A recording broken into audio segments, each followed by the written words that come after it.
Bom dia. Bom dia a todos, né? Meu nome é Samira. Eu terminei, agora sou médica intensivista pela Universidade Estadual de Campinas. Com muito prazer que eu venho aqui, a convite da neurocirurgia, né? Agradeço ao Sérgio aí pelo convite, para explicar um pouquinho para vocês, né? Talvez pelo menos os conceitos iniciais a respeito do que é o neurointensivismo. É claro que a gente não consegue, resumir numa aula tudo que a gente teria para falar de neurointensivismo. Nós temos muitos temas, seriam muitos temas para abordar em 30 minutos, e nessa aula, então, eu vou tentar resumir esse tema aí, pelo menos os conceitos iniciais em fisiologia e metabolismo cerebral. E o ABC em manuseio básico do doente neurocrítico. Acho que a ideia dessa aula é trazer, por meio da fisiologia, quais são as condutas e aquilo que é o básico que a gente faz na UTI, na UTI neurológica, todos e tem desfecho clínico, né, significativo para o paciente, tanto em alteração de mortalidade ou de funcionalidade pós-alta. Então, começando aí, a gente vai falar de fisiologia e metabolismo cerebral. O papel do intensivista é sempre manter um equilíbrio de uma balança entre oferta e consumo de oxigênio. A oferta de oxigênio a gente está representada aqui pelo DO2 na balança e o consumo pelo VO2. O DO2, né, que é essa oferta de oxigênio, ela se dá por meio, ela tem dois fatores, o conteúdo arterial de oxigênio e o débito cardíaco, sendo que o conteúdo arterial de oxigênio ele é primariamente dado pela hemoglobina, saturação e PDO2, e o débito cardíaco pelo volume sistólico e frequência cardíaca. Então, nós temos diariamente na UTI esse desafio de manter o equilíbrio entre oferta e consumo de oxigênio. E quando a gente fala em consumo de oxigênio, mais precisamente do consumo cerebral de oxigênio, a gente tem que ele é dado pelo fluxo sanguíneo cerebral e pela diferença arteriovenosa de oxigênio. E esse consumo cerebral de oxigênio, ele sofre alterações dentro ali da UTI, né, por meio de outros fatores, como febre, hipotermia, coma, convulsão, né, anestésicos e demência também podem alterar esse consumo cerebral de oxigênio. Lembrando aí, né, que o cérebro, ele corresponde a 2% do peso corporal, porém, ele tem uma contribuição de 20% no consumo de oxigênio, tecidual. Quando a gente fala de fluxo sanguíneo cerebral, por definição, é importante a gente ter isso em mente. Então, o fluxo sanguíneo, ele deve ser sempre constante, ele sempre tenta ser mantido constante quando a gente tem uma autorregulação cerebral preservada.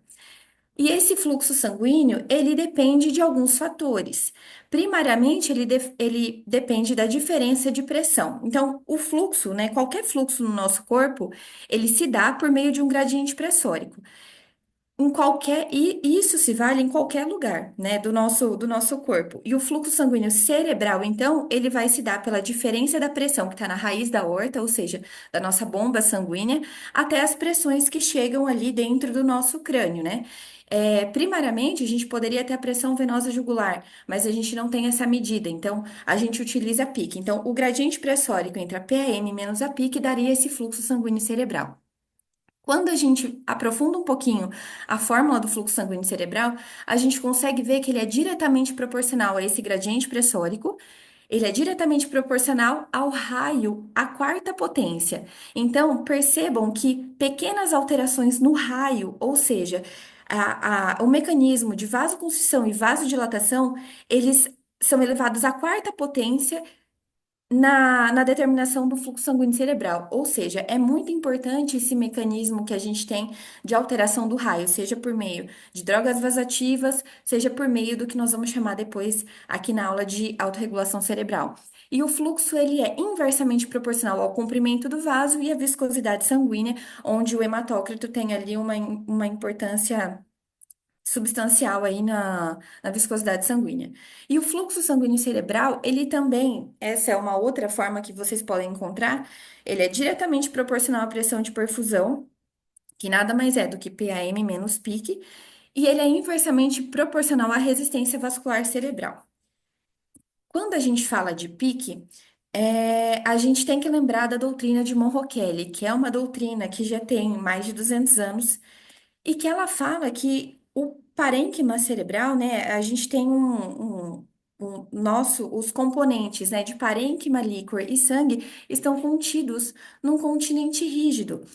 E todos esses componentes para manter a pressão intracraniana adequada, se ocorre alteração ou elevação de um desses componentes, outros dois vão precisar também sofrer ou diminuir, né? Se você eleva um, os outros têm que se diminuir para poder manter essa pressão intracraniana adequada. Então, a gente tem ali 80% dentro desse continente rígido, que 80% é composto por cérebro, 10% líquor e 10% sangue, sendo que do componente sanguíneo, 60 a 80% corresponde a leito venoso e 20 a 40% arterial. E aí, um valor de normalidade da PIC que a gente tem é de 10 a 20 milímetros de mercúrio. Falando ainda um pouquinho das alterações que podem ocorrer dentro desse continente, de conteúdo e continente, né, que a gente tem da doutrina de Monroe Kelly, a gente acaba caindo na curva de Langevin. Essa curva, ela mostra as alterações que ocorrem de forma exponencial ali dentro do nosso cérebro, quando sofre algum tipo de insulto. Então, um aumento, quando esse cérebro ele sofre um insulto e acaba acontecendo, né? Ocorrendo um aumento do volume intracraniano, como eu falei, aumentou um dos componentes, outros precisam se desviar. E o primeiro que sofre essa alteração é o líquor. Então, o líquor ele começa a escoar para dentro do saco espinhal a fim de manter a pressão intracraniana normal. Numa segunda fase, esse aumento do volume intracraniano continua se elevando, mas o líquor já foi escoado e essa fase 2 ela também é chamada de fase de descompensação. Ou seja, nesse momento, o cérebro ele tem uma perda de complacência. E quando o cérebro ele perde essa complacência, pequenas alterações no volume são capazes de fazer elevações pressóricas ali na PIC muito significativas. Então, nesse ponto aqui, o paciente que tiver com diminuição da complacência cerebral e tiver um insulto álgico ou precisar ser entubado, pequenas movimentações, né, pequenos insultos menores a esse paciente podem fazer uma elevação na PIC. Após essa fase de descompensação, a gente tem uma fase 3, que é a fase de vasodilatação, a fim de tentar manter o fluxo sanguíneo cerebral. Que aí nós vamos entender que quando a gente tem essa queda na pressão de perfusão cerebral, né, por esse aumento da PIC, a tentativa, a reflexa é essa vasodilatação a fim de tentar manter o fluxo sanguíneo cerebral. Porém, com o aumento ainda mais do fluxo sanguíneo cerebral, com essa vasodilatação, a PIC se eleva ainda mais e aí nós temos, lembra lá, o fluxo, ele só se dá num gradiente pressórico. Se você tem uma PM que não está tendo alteração e essa pique ela está se elevando ainda mais, chega um momento em que essas pressões se igualam e o fluxo tende a zero. E aí, quando nós temos esse momento, a gente pode chegar em morte cerebral. Então, essa curva, essas etapas são importantes para a gente entender ali o mecanismo também de autorregulação cerebral. E o que seria autorregulação cerebral, então? É essa capacidade, essa maneira do sistema vascular assegurar o fluxo sanguíneo constante. Então, lembra lá, o nosso sistema de autorregulação, ele vai tentar manter esse fluxo sanguíneo constante dentro dessa faixa de PM entre 50 a 150 milímetros de mercúrio. São endotelinas, citocinas, que vão atuar ali no endotélio vascular para que ocorra alterações no raio. Então, lembra lá da fórmula do fluxo sanguíneo cerebral? O raio, a quarta potência, tem uma influência muito importante no fluxo. E por isso que a autorregulação ela é muito potente. Então, dentro dessa faixa de 50 a 150, nós temos, conforme a gente tem um aumento da pressão da PAM, ali em cima, a gente consegue ver esses círculos, é o mecanismo de vasoconstrição e vasodilatação. Então, com o aumento da pressão, nós temos um aumento da pressão de perfusão e o mecanismo reflexo autorregulatório é fazer uma vasoconstrição cerebral. E o mesmo se aplica ao contrário, conforme a gente vai tendo uma diminuição da pressão de perfusão cerebral, a tentativa do cérebro, da nossa autorregulação é fazer essa vasodilatação e aumentar o fluxo sanguíneo cerebral. E aí eu trouxe essa imagem para a gente ter uma ficar, eu achei muito ilustrativa, que nada mais é do que esse mecanismo, autorregulação, o mecanismo de abertura e fechamento dos vasos. Então, o fluxo sanguíneo, ele, além do gradiente pressórico, além de depender do gradiente pressórico, ele também depende desse mecanismo autorregulatório. Então, aqui só ilustrando, né? Quando a gente tem essa queda da pressão de perfusão cerebral, a gente tem esse mecanismo de vasodilatação e uma elevação na pressão de perfusão, a gente teria uma vasoconstrição cerebral. Isso de forma normal, né? Dentro da normalidade. Porém, os nossos pacientes na UTI, eles sofrem insultos, seja um TCE, um AVCI, um AVCH, e eles perdem a autorregulação cerebral. Então, se a gente lembrar daquela imagem e da fórmula do fluxo, né? A gente tem que, se você perdeu o mecanismo autorregulatório e não tem mais como fazer vasoconstrição e vasodilatação cerebral, a única maneira desse fluxo ser controlado é por meio da PAM, do gradiente pressórico. Então, dessa forma, a gente tem que, quando tem um aumento da PAM, você também vai ter um aumento do fluxo sanguíneo cerebral, e quando tiver uma redução na PM, você vai ter uma redução do fluxo sanguíneo cerebral. Então, aqui eu trouxe novamente essa imagem, né, da nossa autorregulação. Então, sustentada e presente dentro da faixa de 50 a 150.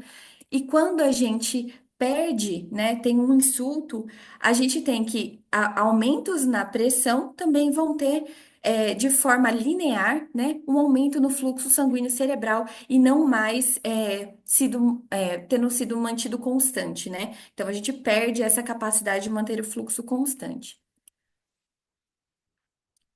E aqui nós temos o que nós chamamos de cascata isquêmica ou cascata vasodilatatória. Em pacientes, mesmo que os pacientes tenham esse mecanismo de autorregulação preservada, quando a gente tem um insulto, um choque, uma hipotensão, o paciente ficou hipovolêmico, sofreu um trauma e a pressão arterial média ela cai, ela tem uma queda expressiva. O mecanismo reflexo então, essa queda de PAM, a queda de perfusão cerebral, vai ser uma vasodilatação reflexa. Essa vasodilatação, então, vai promover o aumento do fluxo sanguíneo cerebral, e esse aumento do fluxo sanguíneo cerebral leva a um aumento do edema, aumento do volume sanguíneo cerebral, com consequente aumento da PIC, e isso vai provocar uma nova, esse aumento da PIC com essa PAM cada vez mais baixa, então piorando a pressão de perfusão cerebral. Essa cascata isquêmica vasodilatatória, ela pode ser interrompida em alguns momentos. Pelo intensivista, a gente consegue mexer ali na PAM e em alguns mecanismos de vasodilatação, então sempre tentando evitar os danos secundários dessa queda de PAM. E o neurocirurgião também tem o papel ali corrigindo os efeitos deletérios quando possível. Então, ali, principalmente no aumento da PIC, quando drena um hematoma, quando descomprime um cérebro no caso, né, de ter indicação de fazer uma crania descompressiva. Então, aqui, nessa cascata dilatatória, a gente consegue ver que o papel, né, de ambas as especialidades, eles estão interligados em momentos diferentes da cascata para tentar, ajudar esse paciente. Vou falar um pouquinho dos fatores que exercem potentes efeitos sobre o fluxo sanguíneo cerebral, sem que seja a variação da pressão que a gente já falou ali, né? E aqui, esses mecanismos, né, esses fatores, eles estão intimamente relacionados ao raio lá, né? A mecanismos que podem alterar ali o calibre do vaso. Então, o CO2, quando a gente tem uma queda no CO2, né, uma hipocapnia por hiperventilação, a, o reflexo disso é uma vasoconstrição na microcirculação, com diminuição do fluxo sanguíneo cerebral e diminuição da PIC. Lembrando que a máxima vasoconstrição que a gente consegue hiperventilando um paciente é de 20% e que isso pode levar até 60% de redução do fluxo sanguíneo cerebral. E essa resposta é uma resposta reflexa rápida. Então, o CO2 a gente geralmente utiliza, se, é, se utiliza dele, né, nos mecanismos de hipertensão intracraniana, quando a gente tem que fazer um transporte ou precisa fazer uma coisa, ter uma resposta mais rápida. O contrário é verdadeiro. Então, se a gente tem uma hipercapnia, né, por hipoventilação, então aquele paciente que chegou muito sedado ou que fez um pós-operatório e acabou ficando, você sabe que ele está retendo CO2, isso acarreta vasodilatação da microcirculação, com aumento do fluxo sanguíneo cerebral e aumento da PIC.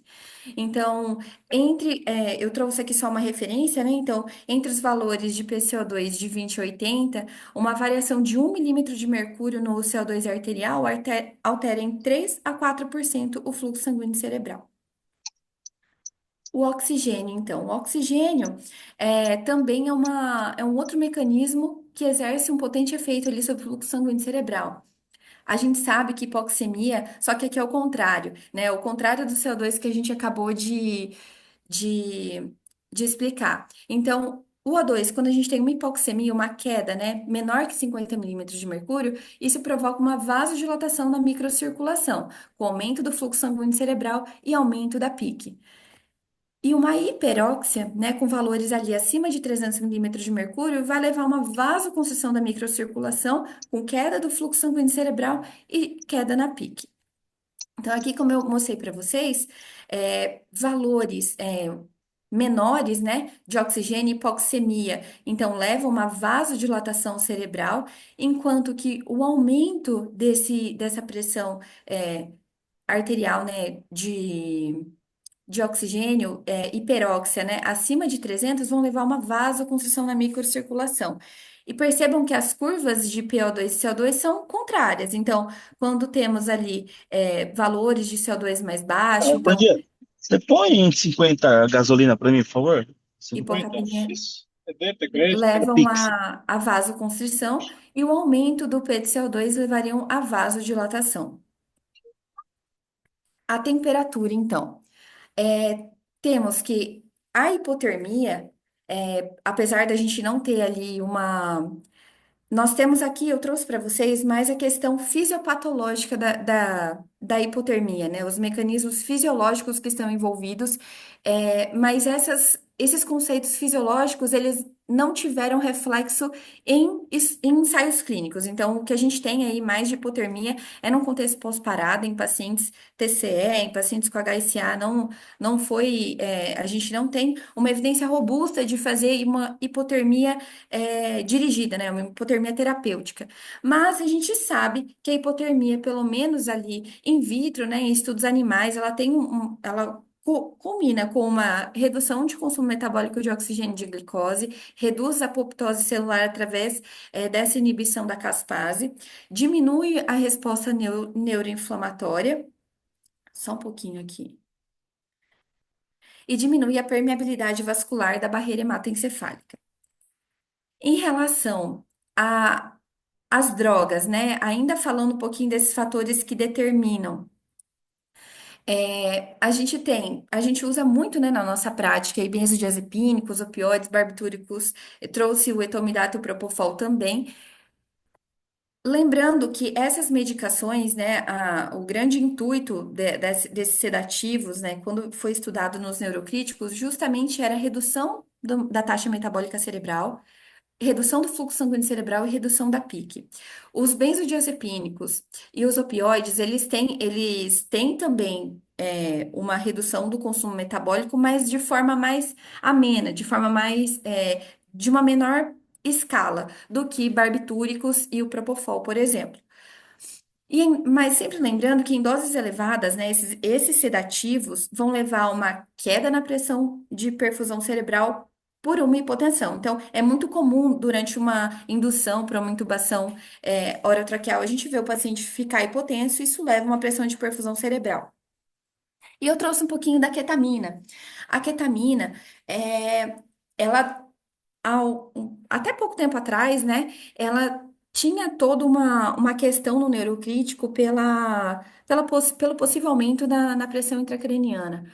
Porém, isso não foi documentado por ensaios clínicos randomizados. E atualmente a ketamina, ela tem sido muito utilizada, inclusive nos pacientes neurocríticos, porque ela garante maior estabilidade durante uma indução anestésica. Então, a gente tem alguns ensaios clínicos randomizados comparando o sedativo isolado, né? Então, o midazolam, o propofol isolado, e ele é associado com ketamina, e mostrando principalmente como efeito colateral ali, né? Como um desfecho, maiores hipotensões quando os sedativos são utilizados sozinhos do que quando associado à ketamina. Então, a ketamina, ela garante maior estabilidade para o procedimento, reduzindo aquela hipotensão, né? Que são causadas pelos anestésicos, pelos sedativos.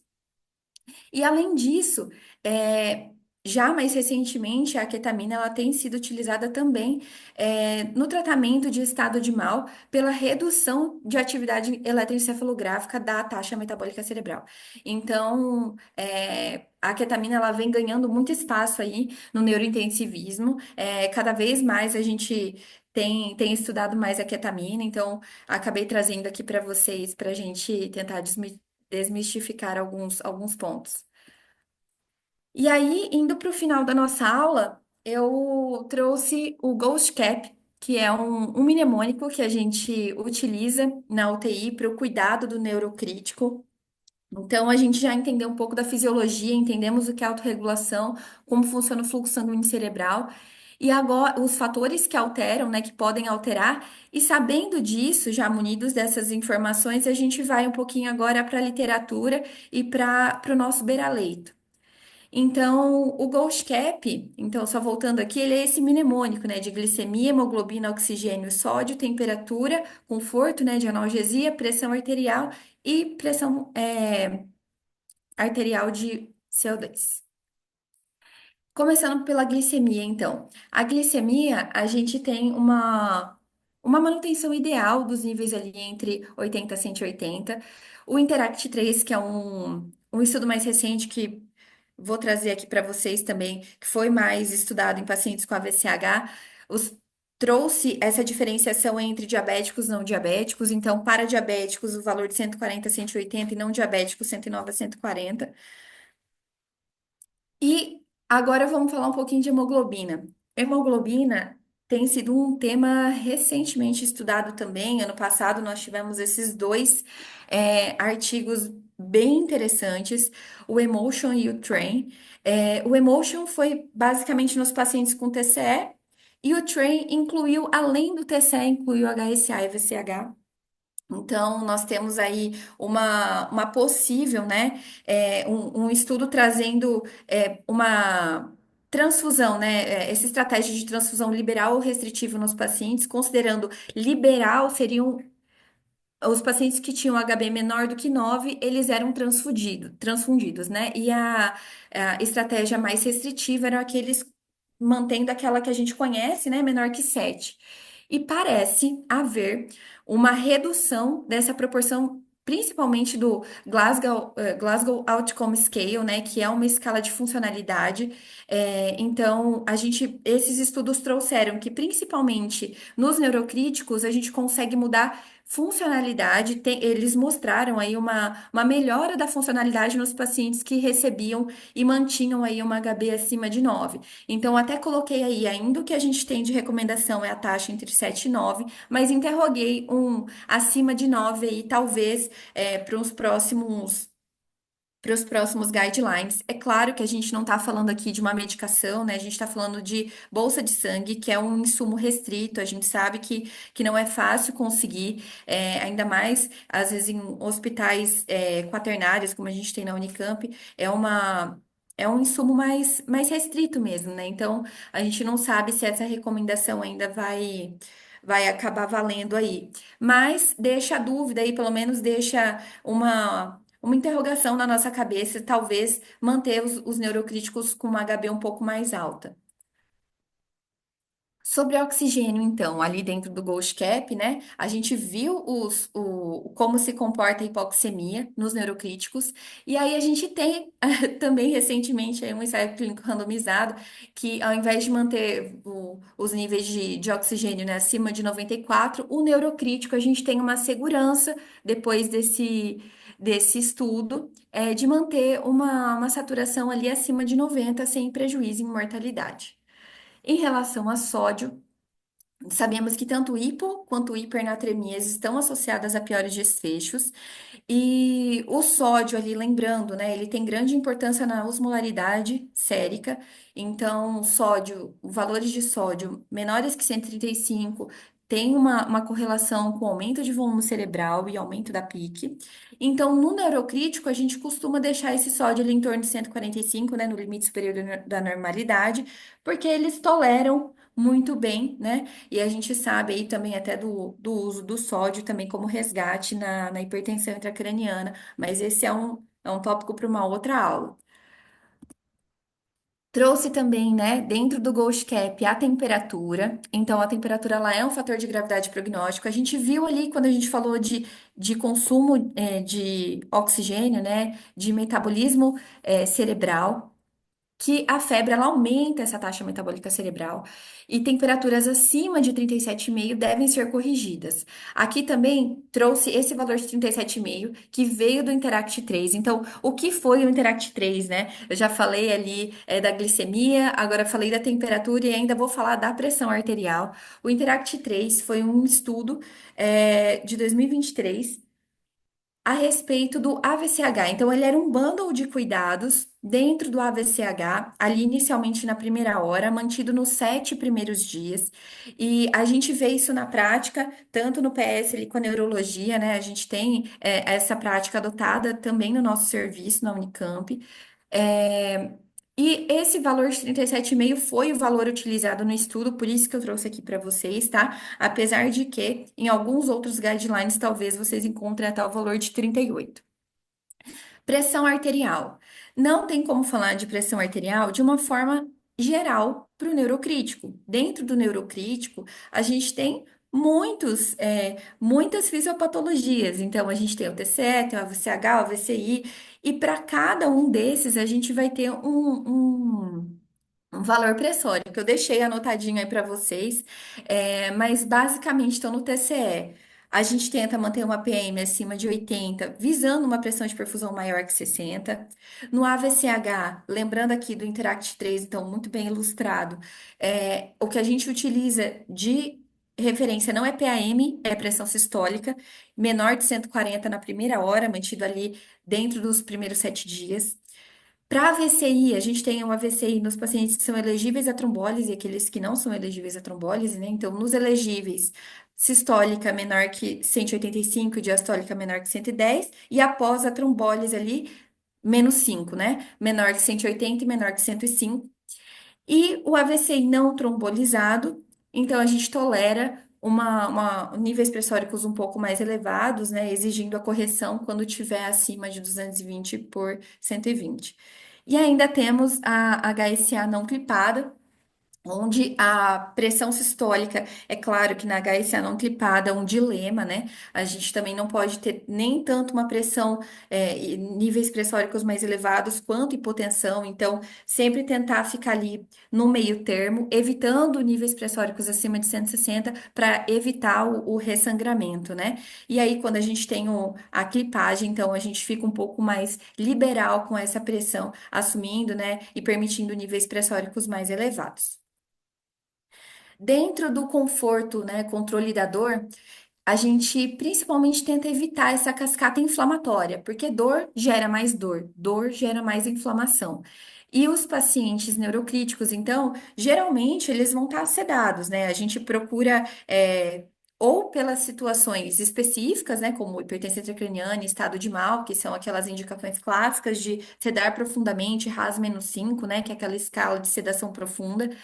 É, E a gente tem o BPS que nos ajuda, então, quando esse paciente ele está sedado, que é essa escala de dor que a gente tem no paciente que não tem contactuação. Então, o BPS vai de 3 a 12, né? Então, o paciente que não tem dor, ele vai pontuar um em cada um desses itens, que são expressão facial, movimento dos membros superiores e interação com a ventilação mecânica.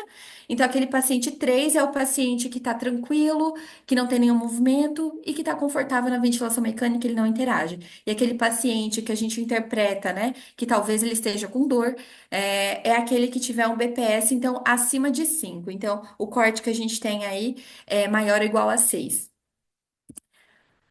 E vamos falar um pouquinho de PCO2, então, só para a gente ter uma faixa. A gente também viu os efeitos do PCO2 ali no fluxo sanguíneo cerebral, né? Como que ele funciona, vasodilatando ou vasoconstringindo os nossos vasos.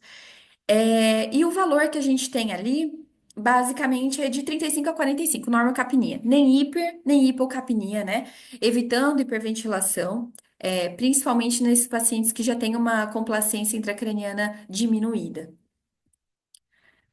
Não está no Ghost Cap, mas eu trouxe. É um cuidado que a gente tem rotineiramente na UTI e também trazido por outros guidelines, então, que seria a cabeceira elevada 30 a 45 graus, objetivando a facilitação da drenagem venosa para redução da PIC, né? Para garantir o retorno venoso. Então, aí tem um doente com cabeceira elevada, polo cefálico centralizado. E é isso. A mensagem que eu tenho hoje, então, para vocês é um bonezinho que vocês possam levar algumas dessas mensagens com vocês. Obrigada.